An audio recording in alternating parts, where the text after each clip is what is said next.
ഓസ്ട്രേലിയയിലെ വിക്ടോറിയയിലെ ലിയൻഗാഥയിലാണ് 2023 Erin ട്രൂഡി Patterson എന്ന സ്ത്രീ ഒരുക്കിയ വിരുന്നിൽ ഭക്ഷണം കഴിച്ചതിന് പിന്നാലെ 3 പേർ മരിച്ചത്. 2023 ജൂലൈ 29-നായിരുന്നു 50-കാരിയായ എറിൻ പാറ്റേഴ്സൺ തൻ്റെ മുൻ ഭർത്താവ് സൈമൺ പാറ്റേഴ്സൺ, അയാളുടെ മാതാപിതാക്കളായ ഡോൺ പാറ്റേഴ്സൺ, ഗെയിൽ പാറ്റേഴ്സൺ എന്നിവരെയും ഗെയിലിൻ്റെ സഹോദരി ഹെദർ വിൽക്കിൻസൺ, അവരുടെ ഭർത്താവ് ഇയാൻ എന്നിവരെയും ക്ഷണിച്ച് വിരുന്നൊരുക്കിയത്. ബീഫ് വെല്ലിംഗ്ടൺ എന്ന വിഭവമാണ് എറിൻ ഒരുക്കിയത്. ഭർത്താവ് സൈമൺ പാറ്റേഴ്സന് വിരുന്നിലേക്ക് എത്താൻ കഴിഞ്ഞില്ല. ഭക്ഷണം കഴിച്ച ശേഷം 4 അതിഥികളും ഗുരുതരമായി അസുഖബാധിതരായി. വിരുന്നിന് 5 ദിവസങ്ങൾക്ക് ശേഷം 70 വയസ്സുള്ള ഗെയിലും 66-കാരിയായ ഹെതറും മരണത്തിന് കീഴടങ്ങി. ഓഗസ്റ്റ് 5-ന് 70-കാരനായ ഡോൺ പാറ്റേഴ്സണും മരിച്ചു. ഹെദറിൻ്റെ ഭർത്താവ് 68-കാരനായ ഇയാൻ കരൾ മാറ്റിവെക്കലിനെ തുടർന്ന് സുഖം പ്രാപിച്ചു. ഡെത്ത് ക്യാപ്പ് എന്നറിയപ്പെടുന്ന അമോനൈറ്റ ഫലോയിഡീസ് എന്ന മാരക വിഷക്കൂൺ ചേർന്ന ഭക്ഷണമാണ് എറിൻ്റെ അതിഥികൾ കഴിച്ചതെന്നും അതാണ് മരണകാരണമെന്നും പിന്നീട് കണ്ടെത്തി.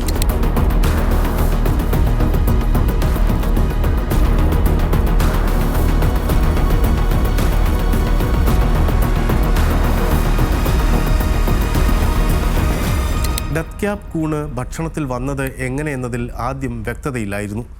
ഏഷ്യൻ ഗ്രോസറി കടയിൽ നിന്ന് വാങ്ങിയ ബട്ടൺ മഷ്റൂമാണ് ബീഫ് വെല്ലിംഗ്ടണിൽ ചേർത്തതെന്നായിരുന്നു എറിൻ്റെ മൊഴി. രോഗികളുടെ മെഡിക്കൽ പരിശോധനയാണ് ആദ്യ സംശയങ്ങളിലേക്ക് നയിച്ചത്. തൻ്റെ മുൻ ഭർത്താവിൻ്റെ ബന്ധുക്കളോടൊപ്പം വിരുന്നിലുണ്ടായിരുന്നിട്ടും എറിൻ ചികിത്സ തേടാതിരുന്നതും അവരിലേക്ക് സംശയത്തിൻ്റെ മുന നീളാൻ കാരണമായി. എറിൻ ഉപേക്ഷിച്ച ഫുഡ് ഡീഹൈഡ്രേറ്ററും അവർക്കെതിരായി തെളിവായി. മഷ്റൂമിൻ്റെ അംശങ്ങൾ അതിൽ നിന്ന് കണ്ടെടുത്തു. ഭയം കൊണ്ടാണ് അത് ഉപേക്ഷിച്ചതെന്നായിരുന്നു എറിൻ്റെ മൊഴി. എറിൻ്റെ മൊഴിയിലെ വൈരുദ്ധ്യങ്ങളും മുൻ ഭർത്താവിൽ നിന്നുള്ള വിവരങ്ങളുമെല്ലാം എറിനെ പ്രതിസ്ഥാനത്തെത്തിച്ചു. എറിൻ വേറെ പാത്രത്തിൽ നിന്നാണ് ഭക്ഷണം കഴിച്ചതെന്ന് വിഷബാധയെ അതിജീവിച്ച ഇയാൻ്റെ മൊഴിയും നിർണായകമായി. വിഷക്കൂൺ യാദൃച്ഛികമായി ഭക്ഷണത്തിൽ കലർന്നതാണെന്ന മൊഴിയിലേക്ക് പിന്നീട് എറിൻ മാറി.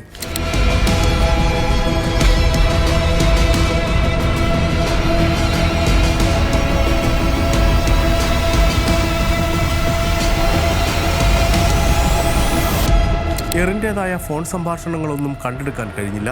ഒരു ഫോൺ ഫാക്ടറി റീസെറ്റ് ചെയ്യപ്പെട്ടത് തെളിവ് നശിപ്പിക്കാനാണെന്നാണ് പ്രോസിക്യൂഷൻ വാദം. വിരുന്നിൽ ബാക്കിയായ ഭക്ഷണം എറിൻ്റെ 2 മക്കളും കഴിച്ചിരുന്നു. അവർ കഴിച്ച ഭക്ഷണത്തിൽ നിന്ന് കൂൺ നീക്കപ്പെട്ടിരുന്നതായും കണ്ടെത്തി. ലിയൻഗാഥ വിഷക്കൂൺ കൊലക്കേസ് ഇന്ന് ലോകമെങ്ങും മാധ്യമങ്ങൾ താൽപ്പര്യത്തോടെ ചർച്ച ചെയ്യുന്ന സംഭവമാണ്. ഏപ്രിൽ 30-ന് കേസിൽ വിചാരണ ആരംഭിച്ചതോടെ വാർത്താ പ്രാധാന്യം വർദ്ധിക്കുകയും ചെയ്തു. ലിയൻഗാഥ കൂൺ കൊലക്കേസിലെ വിചാരണ ഈ ജൂൺ 3-ന് 5-ാം ആഴ്ചയിലേക്ക് കടന്നു. കുറ്റകൃത്യം ചെയ്യാൻ പ്രതിക്കുള്ള വ്യക്തമായ കാരണങ്ങളില്ല എന്നതിലാണ് പ്രതിഭാഗം കൂടുതലായി കേന്ദ്രീകരിക്കുന്നത്.